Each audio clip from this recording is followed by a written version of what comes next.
newspapermen meet such interesting people. The Media Project is a half hour of commentary and analysis on what's going on in the news media. You have a bunch of veteran journalists in the room here ready to share some of our thoughts with you. We hope there is some illumination. I'm Rex Smith, formerly editor of the Times-Union, now creating, and the Record of Troy, now creating the Upstate American on Substack. Ira Fussfeld is here, formerly publisher of the Daily Freeman of Kingston, New York, and affiliated publications. And he was the editor thereof before he ascended to the vaunted It's all a position. blur. It's all a blur. It's Yeah. all a blur. Rosemary Mayo is here, investigative journalist with a multitudinous background across the country, around the world indeed. And Ian Pickus, the news director of WAMC, in effect, our host here. Thank you very much. Lovely studio, Ian. Thanks. I know where we keep the tissues. You know, when you're an editor, you want to have tissues handy because sometimes you have to give people bad news. Yes. So I always had a box of tissues. I on my did desk. too. I did too. Yeah, you'd have them when you were going to have those hard conversations. You know, when I was the editor of the Record, the nicest thing about the job, well, no, this is not quite true, but I had an oval office overlooking the press. It was really cool. I had windows on one side over the newsroom, and on the back it overlooked the press. And I had a deputy sports editor who was having some trouble. He had some issues, and I didn't know this at the time. I kept calling him into my office to talk to him about his issues, and finally we thought that he probably needed a different career course. But he referred to it as the trouble bubble. He said, oh, I got to go in to talk to Rex in the trouble bubble. Which paper was this? This is Troy? And Troy, yeah. Yeah. My office was on the second floor. The only office there was a specially made second floor for this particular office, and the press was in the basement and across the side of the building. But when that press started running, it was like the subway. You could just feel the whole building shake. Oh, I miss that. How often did it happen that you had to run a change down at the last minute and replate something at 11 p.m.? Not infrequently, I found. When we were an afternoon paper, that happened more often. The morning paper, not really. I remember they changed it for the Challenger. That was the biggest story that we changed the front page and held up the press. The election of 2000. Yeah, I was in Florida. Oh, And you the were in election Florida. I was in Florida, election of 2000, and we went right, oh my God, we held it to like 3 o'clock that day. Oh, And I did worse. we still got it wrong. I still had got it 5 different headlines on the front page on election you did, night. yep. Finally got it right, but that was accidental because it took several months before we got it right. Yeah, it was 30 days after that. And Yeah. that whole month was a total blur. We were late every day that month. Is why digital is actually a superior platform for news reporting because you can fix your errors right on the spot. You don't have to live with them. Well, the other thing was that those editorial types like me and you guys, a lot of them did not understand why you had to be on time. In other words, we couldn't hold the press, not because we didn't want to get news in the paper, but because if you hold the press, delivery is going to get screwed up and people won't read all the hard work you just put into it. I made that mistake. When I first went to the Times-Union as managing editor, the first municipal election, I was so proud that we got it right because it was a tight race for mayor of Troy. And the rest of the executive team was up at a retreat on Blue Mountain Lake. And when I got up there late in the morning, I was really pleased. I brought the paper with me, and the general manager would hardly speak to me because I had held the paper until 2 a.m. Your home delivery getting screwed up. Yeah, he said, go around in the afternoon and see how many newspapers are still sitting in driveways because people left for work before they had time to read it. So That's how Rex got in the trouble bubble. Exactly. But see, you don't have that problem, Ian. You can go with what you've got, right? Yes, and it's sort of the opposite problem, which is a good problem. We had a preliminary election in our coverage area this week, and it's one of those things where, results come in 8, 9, 10, 11, and they have to be online. They've got to be in. It can't wait till the next day. That's really been true in all kind of off hours, quote unquote, breaking news situations. The days of we didn't make it today, but it'll be in tomorrow's, those are in the past. Now it's got to be up as soon as you have something to report. Yeah. And when you see a print product, then it seems so outdated. I mean, it's all old. And you feel like, why are they bothering to give me this news that is so outdated that it accentuates the failure of print as a medium? I would say just put the news that is so late deeper into the paper and make your front page stuff that at least is fresh. A lot of print people are not old enough to remember what I used to call, or what you typically call, the PM lead. The wire services would send out a story. Let's just say it was a baseball game. The game ends, they send out a story. if you run an afternoon paper, which meant most newspapers in the country, and they may still be, there were more afternoon papers than morning papers, the same baseball game needs to be reported in the afternoon paper, but it's reported in a different way. It's got a more featurized lead into it. It's got more quotes, perhaps. And I see in a lot of newspapers today that are troubled because of the lack of staff that they have, an inability or an unknown quality about what a retelling that lead ought to be. Just give us the same story that's made you out of date, but make it a little fresher by putting new material in it. Yes, here's a solution. Let AI do it. Don't ask Scott Simon. Yeah, talk about that a little bit, Ian. There was a remarkable snafu in the Columbus Dispatch in Columbus, Ohio. Right? Yes, I think it might be something that resonated with me because I kind of started out doing those games. AI is now writing a lot of sports game stories. This was piloted by the AP with minor league baseball, I think even a decade ago. A robot can look at the box score and write an approximation of what happened.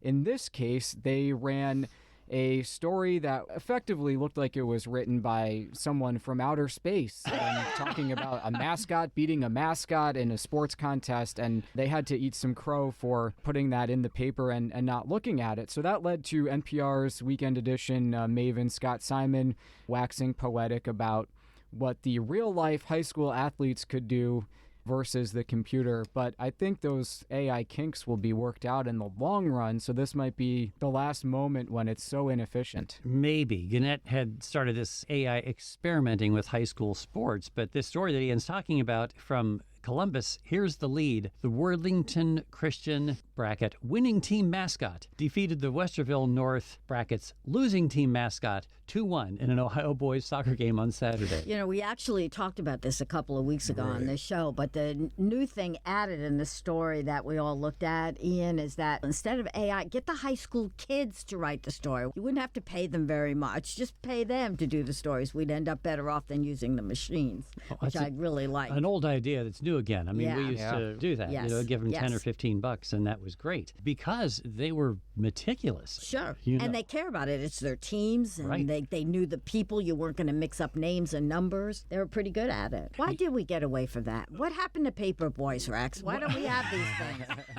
Well, paper boys went away because their parents don't want kids on the street at 4 a.m. Yeah, there's a lot of crime concerns. Yeah, we guarantee delivery at 6 a.m. these days, naturally. But I think the reason that you don't have more high school students doing games, why you don't have stringers in every community. When I was the editor of the Record, we had 30 different citizen stringers in all the little towns around, like the Averill Park Town Board and the Pittstown Town Board. We actually won awards in Pittstown.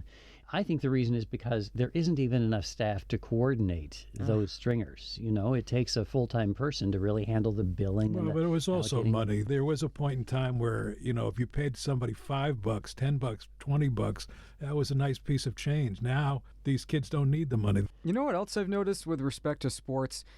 Athletes, and even youth athletes, are doing a great job of telling their own stories. Yeah. They have well-made social profiles. They have highlight reels. And, you know, I'm at this age now where a lot of my friends have kids in youth sports and things like that. And when I was their age, you know, it would be great to get a line in, you know, Pickus was 1 for 4, but boy, did he try hard. And and now it's high-def video and recruiting reels, and getting the story in the paper is not as sexy as it once was. Right, but the teams and the major league teams, even the minor league teams, have, of course, their own sites and their own PR people who basically do reporting, but it is reporting with a bias. But that happens when you have human correspondence, too. Well, I think on the news angle, one little community that we covered in Rensselaer County in the early 90s, our correspondent was a woman with 11 kids who raised chickens. And she delivered eggs to people. She knew exactly where, like which back door, where she would take eggs. She was the egg lady in town. And she would cover the town board for the Troy newspaper. But there was a little problem where The town supervisor might, during a meeting, just turn to our reporter and say, Mabel, this part is off the record. And go, okay. And she'd put down her notebook. Gosh. So you have to be careful. The human sources can have their flaws too, not only AI. That sounds like a recruiting and hiring problem, Yeah. not a source problem. Right. Oh, Rex loves his omelets. What can you say? But at the end of the day, I mean, AI, as well as they hope it will be, you can't send an AI to a town board meeting. It'll solve some problems, such as if the sports example is straightened out, whatever the problem occurred. But they're not the same as people. You still need people to go out and get stories. And they Or- can't fight when that board goes into executive session Exactly. illegally to Right. keep the door open. It doesn't do any good. You know, we talk about news deserts, places where there are no newspapers, where there's no news organization covering them, and there are, many of them across the country. This has been documented by Penny Abernethy, a professor at Medill School at Northwestern University. But, some of the places where there are news deserts are urban centers. For example, I think Arlington, Texas, halfway between Dallas and Fort Worth, a community of 400,000 people, a school system of 65,000 students. There's nobody covering that. Now, the Dallas Morning News, the Fort Worth Star-Telegram will tell you, well, we cover it when there's news there, but there is no reporter assigned to Arlington, Texas. And that kind of a thing, when I was a young reporter at Newsday, I covered a town of 450,000 people, the town of Brookhaven, Long Island. We had a team of 4 reporters covering that community, nobody for Arlington, Texas. This is a problem of the economics of journalism that defies a solution so far. Speaking of problems of the economics of journalism, there is the lack of copy editing, or is it a lack of proofreading? We old timers have complained about this. I have in front of me a newspaper story, actually in print from one of the local newspapers, a good story about how scout troops are booming 5 years after allowing girls into the BSA. And on the jump, that is the page where the story goes inside the paper, here is what you read as you're reading along here, which said in a statement has well-documented benefits. Need a sentence here saying what led to the Boy Scouts accepting girls and what has the impact been on the Girl Scouts. Also, in a sentence, can we quickly say what the difference is between Girl Scouts and BSA? Editor note. An editor note to go back to a reporter. And all of us who've done editing, producing, know that this is what you have to do. You sometimes send a story back with a note and hope that the reporter can get to it. That looks like a hard stet. Yes. Yeah. Not This good. is why we wrote those notes very carefully. You couldn't use swear words or slang words or jokes, because there was always the possibility that even when there were copy desks, that it would get through and it would appear like that. Reminiscent of, speaking of a long time ago, that headline in, was it the Boston Herald, after Jimmy Carter gave a speech about inflation. The dummy head, that is what they put as a placeholder over the headline, said, "More mush from the wimp." Oh, gosh. And it unfortunately got Never into heard print. that. It was just meant to be a funny headline. Today, that would be the lead of Fox News.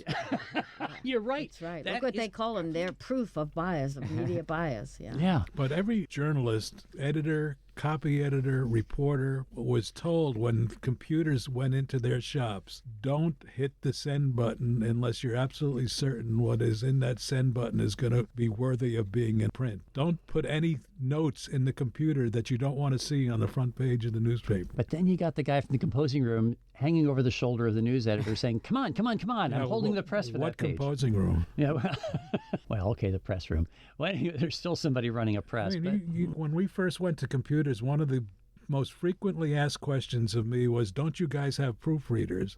And the answer was, no, we don't. We had proofreaders in the old days, but when computers came in, the proofreading was done by the reporters and editors themselves. Changed the whole world, mostly for the better in terms of speed and the like, but then you have examples like those that will show up. everybody needs a copy editor. Everybody. I just taped a commentary for WAMC. You know, I do one of the Midday Magazine commentaries, and I had 3 really embarrassing errors that, like I referred to Speaker McCarthy's group as the House minority. Well, of course, it's the majority. And I referred to the end of Major League Baseball season. Well, it's the regular season, really. We're going into the postseason soon. So anyway, you need to have somebody watching over that. There just aren't enough humans to do that these days, given the economics of the media marketplace. It so does hurt credibility, and people lose trust if they see even something like an address wrong, something relatively minor and easy to make a mistake and hard to catch, even if you did have readers. That's the sort of thing that reader goes, well, if you got that wrong, you got the whole thing wrong, Exactly, too. particularly in a small town where if you say Washington Street instead of Washington Avenue, it'll screw up the entire view of what you think of that story. Yeah. Oh, boy. Yeah, there are fewer people, like the job I have, checking these things, number one. Number two, speed is the enemy of accuracy, as we know, in a lot of cases. Number three, and not to sound like I'm, in my robe on the front porch shaking my fist right here, but people who are coming out of schools don't have the same skills with respect to grammar, style, syntax, spelling that they once did. And, Rosemary and I have both seen it. When you're trying to get a story 100%, that means that it's all accurate and it's well written. That is a tough hill to climb these days. Call the Pulitzer Committee. Or as my students would say, yeah, I seen it. You're speaking to the students you're dealing with at university level, right? Well, when someone comes out and they're 21, 22, they are going to make mistakes, and they're going to have their stories get a second set of eyes a lot of times. But if they're not having that level of editorial oversight, then mistakes like that are getting in print. So if there are fewer people watching over this, given the economics, what does it say about our priorities if Gannett, the largest newspaper chain in America, which has repeatedly slashed jobs in local news markets, especially over the last 2 years. Most recently they laid off 6% of the news division in December. Top editors leaving. What does it say when Gannett has decided they are advertising for a Taylor Swift journalist, a reporter who will cover Taylor Swift on a daily basis? Is this smart marketing because that's what people care about, or is this just a publisher really ignoring its responsibility? I think it's a great idea. Okay, let me start I'm with off Rosemary that way. here. Whenever you have a shakeup in a newsroom and new beats are assigned, you get new kinds of stories. Orange County years ago had a mall reporter, unheard of at the time, but that's where culture was happening at the time. Kids were congregating. There was a whole social and business life aside from the mercantile stuff of the mall. The New York Times right now has a reporter, a very excellent reporter, who covered sexual harassment in the newsroom for a long time. She's now looking at climate change from the individual level. What can an individual person do with no support? Stories like you've never seen before. The one the other day was bird bath. What you can put bird baths in your yard because birds get hot too. It's wonderful stories. And who knows? Taylor Swift has a following. She's important as a political figure. Her voice matters. She's music, which is culture. I think it's a great idea. Yeah, Gannett might be the wrong avatar for it, but I'm with you. She really matters in the culture. Yep. And I think there's going to be an audience for it. I mean, look at, she's selling out every stadium in the country right now. Yep. People are going to click those articles, and perhaps if there's a paywall, they will pay $1.99 for the right to read it. Actually, you can get it for, I think, 25 cents for the first 6 months or something like A that. bargain. It's outrageously cheap, but you're giving them, of course, your information. They can market to you. I don't know. It is troubling. You're right. Gannett may be the wrong place for this to be seen because Gannett's layoffs, unfortunately, well, although it's working, their digital subscription revenue is up, according to this story that I'm reading, 17% from last year during this quarter. Its losses were only $12.7 million during the quarter compared to $53 million last year. So they've cut their losses by 2/3. So yeah, I basically agree with Ian and Rosemary. Another example to add to the list that Rosemary had, the Denver Post established a marijuana reporter when they first got legalized out there. I mean, Gannett is going to be able to share this information with its entire chain. I mean, if you break down the salary, let's just say for the sake of argument, it's a $100,000 job. That might be high.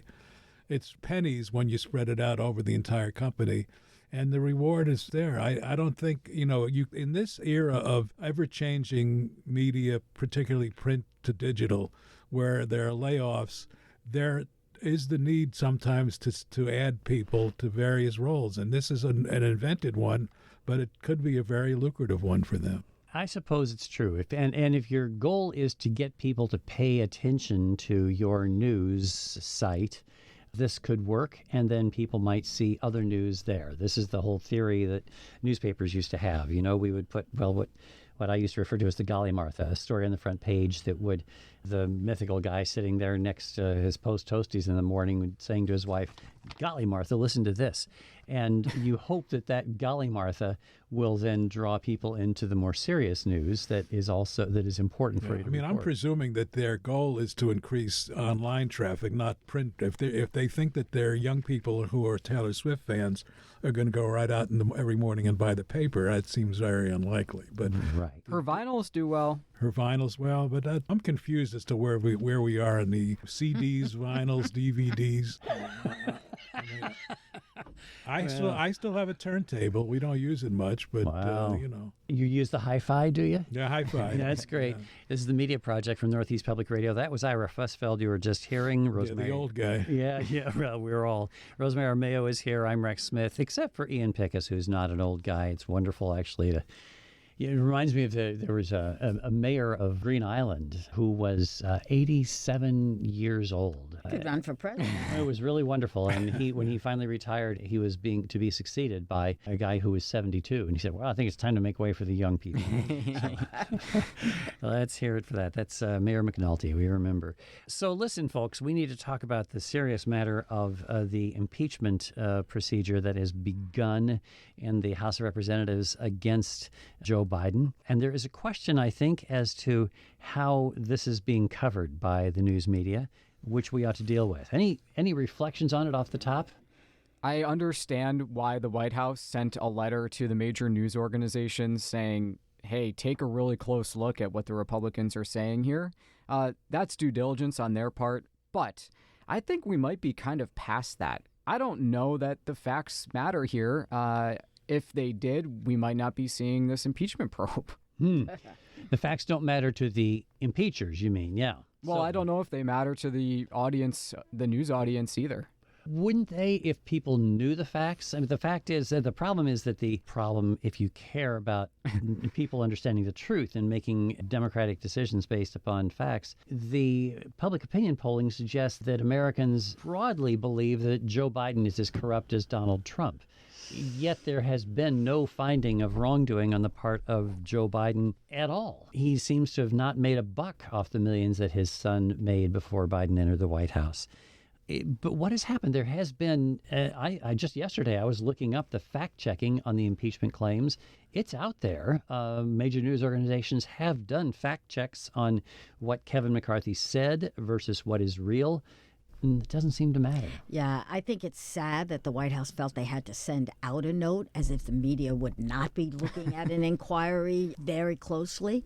I think that there's absolute cynicism on the part of the House Republicans who are bringing this action in the face of no hard evidence, not one single piece of hard evidence, despite years of going after Hunter Biden and trying to connect him to his father. But the media has pointed that all out. And as you say, it makes no difference to our reader.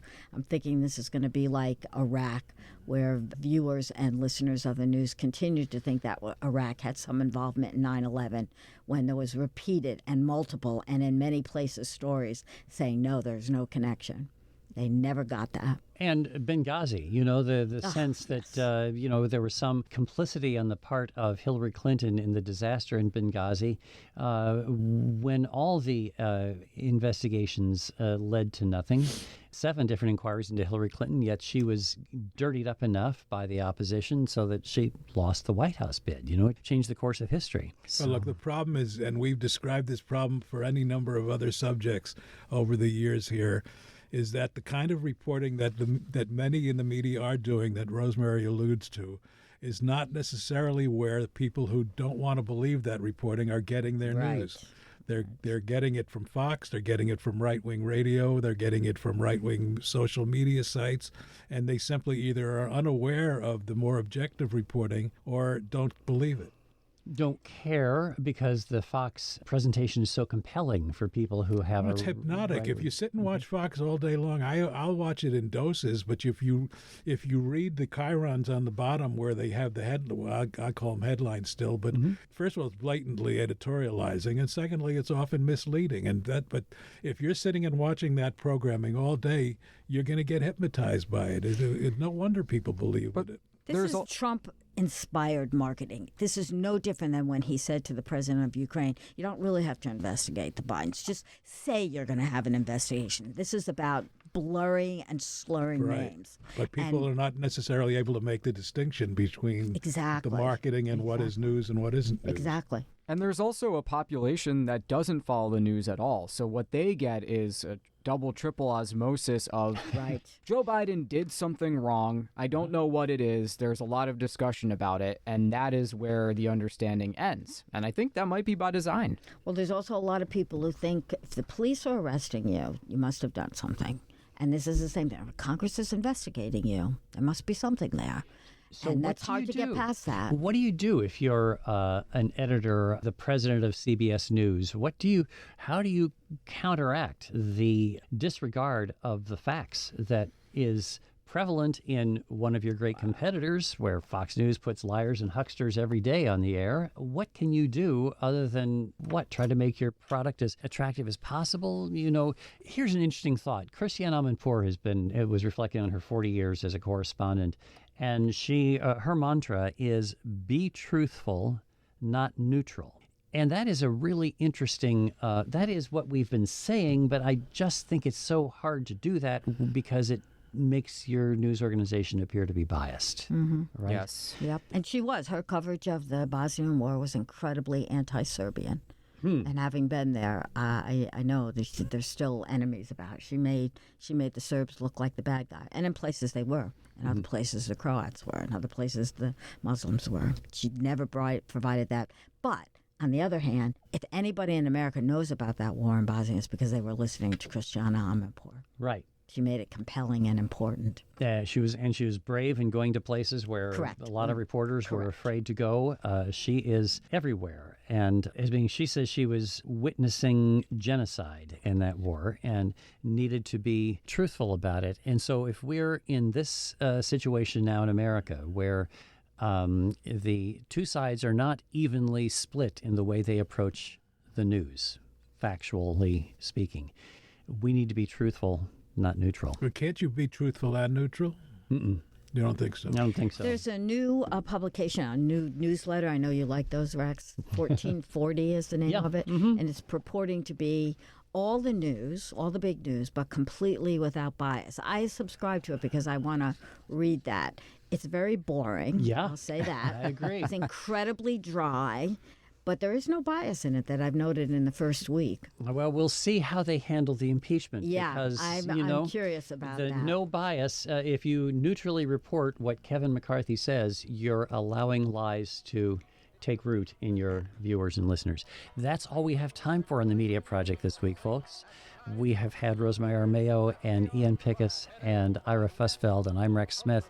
Thanks to our producer, David Gastina, for making this all possible, and to you folks for joining us this week on the Media Project.